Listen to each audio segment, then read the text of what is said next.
Hello everybody, this is Nancy with Nancy's Beauty Channel, and today I'm going to show you how to make a vegetarian dish.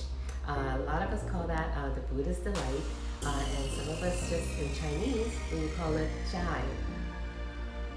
Yeah, simple, Zhai. And that's a vegetarian dish. Although there's a name for that type of dish when you go to a temple, or because especially Chinese New Year, the temples actually give this out to the people who go there to pray. When you make a donation, they give you a ticket and you can actually get a box of this vegetarian dish.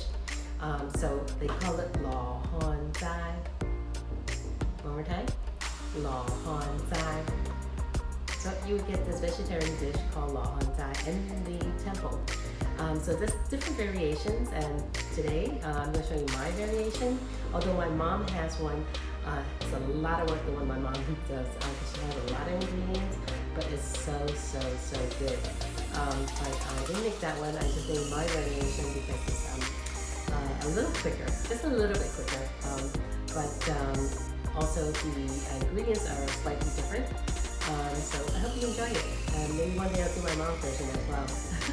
Okay, anyway, if you enjoy it, please give me a thumbs up, subscribe and share. Thank you. Oh, and on my YouTube channel, please. Thank you. Bye.